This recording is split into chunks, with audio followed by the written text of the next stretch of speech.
Right now, it is time for Dr. Judy Wurtman and Food for Mood, except for the cats. Of course, Judy is the co-author of the Serotonin Power Diet, serotoninpowerdiet.com. And also, I'm sorry, cats, Simon loses his tummy, but let's go to Judy Wurtman. Hi, Judy. Good morning to you. And as I heard you talking, it occurred to me that my topic may be particularly relevant because there are many people who may not have slept very well last night after watching what was going on television and really becoming agitated such that they didn't have a baseball game to calm themselves down. Or my go-to calm down is watching village scenarios on a BBC, television, where that'll do it. some addle brain, detective doesn't understand why the dead body in front of him is dead, that kind of thing. And yeah, but that's really relaxing. soporific. I've got a couple of books that I'm reading that just have a certain rhythm that it's just nice to relax into. But if you don't balance it out, you're doomed, basically. Doomed. Exactly. But when Jill, of course, you've seen what I wrote. We're talking about insomnia, and when I started researching this, what I didn't realize was that there are many people who suffer from what's called chronic insomnia. That doesn't mean, staying awake one night, perhaps even once a week, or being awakened because of a barking dog, a crying child, a back pain, a stuffy nose, you can't breathe, maybe worries about something that you didn't finish at work. Almost everybody goes through this, and sometimes it even starts at a fairly young age when kids are worried about school or their exams. There are many, many reasons why we don't sleep through the night. But what I'm talking about is something called chronic insomnia, which means that every single night when you go to bed, you think to yourself, am I going to be able to fall asleep? And that alone is enough to cause anxiety and distress because you probably won't be able to fall asleep. Or you may fall asleep and then wake up 2 or 3 hours later and not being able to go to sleep again. And it's not a trivial problem. It apparently occurs in about 10 to 30% of the population. It tends to get worse with age. It also, for reasons I'm not sure I understand, tends to be more prevalent among women. And oftentimes it can be linked to a particular job. For example, if you have the kind of job where you're jet lagged all the time, let's say a flight attendant, unless you don't have that problem, and that's why you are a flight attendant, you may find yourself having trouble falling asleep in different time zones.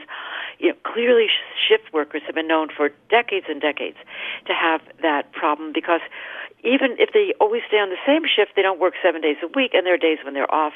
And do they go back to a new shift for 2 days or new sleep-wake cycle, or do they stay the same? And if they try to, engage in a normal, let's say, daytime shift, sleep cycle, then when they go back to their work cycle, they can't go to sleep again. So so they are well known to have the problem. And one of the things that I think is so upsetting about people who have chronic insomnia is that it really is associated with a whole host of medical, physical and mental health problems.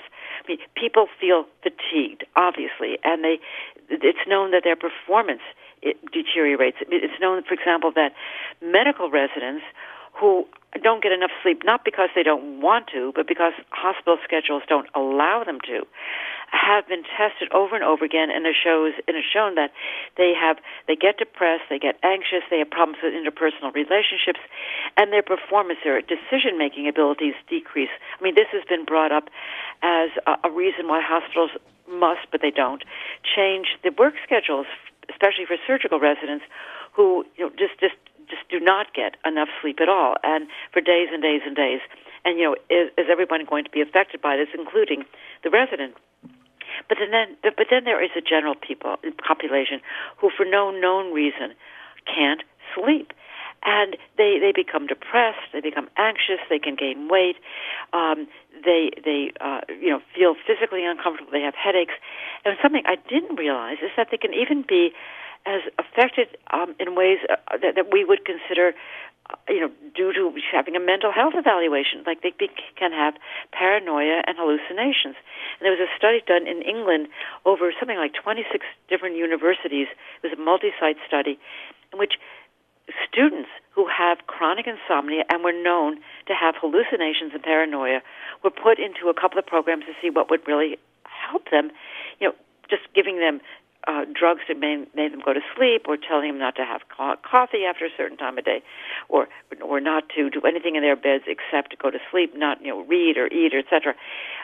Or given a newly developed program in which over 10 weeks every day they would turn on their computer and they would get help from some online sleep specialist who would tell them, would deal with their problems. They would apparently talk back and forth with the sleep specialist, and they would learn all sorts of coping techniques that would help them sleep better. And it turned out that this online program really helped them sleep better and decrease their paranoia and hallucinations. But my point was, who knew that one could get paranoia and hallucinations from lack of sleep? And the last part about it is how lonely this is. Apparently most practitioners, your doctor, when you go in for a physical exam, they don't ask you how you sleep. Unless you come in and say, "Hey, doc, I've had this horrible back pain, or restless legs, or a terrible headache, or shooting legs, my arms, I can't sleep." And then the doctor might say something. But really, how often does your doctor say, "How have you been sleeping?" I've never been asked that. And I'm sure most people aren't. And if you say that you have a problem, the doctors aren't trained to deal with it. And there are most places don't even have, clinics where you can go other than a sleep clinic that will test you to see if you have something called sleep apnea, where you're not breathing properly, or other problems that they can actually diagnose. But beyond that, what are they going to do about it? So that most of us do not, if you have chronic insomnia, don't have any place to go. I mean, it's not like being obese, for example, or having an alcohol addiction. There really isn't any place to go to be helped. And I came across, a particular support group called Awake, with periods after each one of the letters, which was first set up to help people. Yeah, to have sleep apnea, who use something called a PAP, which is a pressurized air pathways device that makes sure that you're breathing and you're not snoring at night. And then they sort of reached out and said, "Okay, we're a general support group," but I think most people don't even know about that. So I think it apparently is a totally under-recognized problem. There's no one you can call at 3 a.m. when, yet again, you can't fall asleep. There's no one who really understands what you're going through. And I think it's about time we brought it into the open. Yeah. Do you subscribe to... I've known a lot of people over the years, separate and apart from the reasons that you've brought up in your article, that have sleep issues. And they're almost as prone to going on crazy sleep programs as there are crazy diets. And like what? X amount of melatonin, this, don't do this. And there doesn't seem to be any, unless you're in the hands of someone who specializes in this sort of thing, any coherent protocol.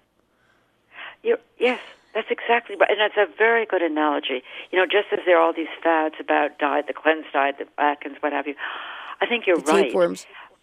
And people, by the way, Jill, people who absolutely make a mistake with melatonin, and I can speak with a little bit of authority because my husband was the one who discovered that melatonin was a hormone that puts you to sleep. And the basic problem is that you don't need any more than the amount to take, the amount of melatonin that your body should be making, which is hundreds of times less than what's being sold in the stores. And you can get 1, 5, 10 milligrams of melatonin in supermarkets, drugstores, etc. 1 milligram is more than you need, and 0.5 milligram is about what you need. And the more you take, the more your own body stops making its own. It's as if you had a thyroid problem and took gigantic amounts of thyroid hormone, and your thyroid would say, "Why should I bother making any more thyroid hormone? I'm getting it in a pill." And that's what happens to your pineal gland that makes melatonin. You take these gigantic amounts of melatonin, it can cause nightmares, it can cause daytime sleepiness, and within a week or so, your own melatonin-producing gland, the pineal, stops working. And so you cannot believe these advertisements. They're all wrong. If anybody wants to know about it, they should simply go and look at articles about the proper dose of melatonin. So that is something where, the cure is actually making the solution worse. Yeah, and taking large doses.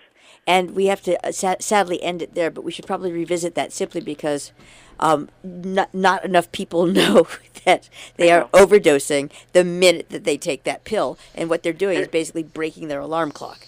Anyhow. And physicians don't know it either. I mean, there are physician sites, like something called Up to Date, where physicians can get the proper information, but many don't. Anyway, Jill, I hope you have a good night's sleep tonight. And you too, Marshall. All right. Thank you very much, Dr. Judy Wurtman, Food for Mood. And you can hear Judy Wurtman and Food for Mood, of course, live on Thursday mornings, but you can also catch Judy, RobinHoodRadio.com. Click on demand, click on Food for Mood with Dr. Judy Wurtman.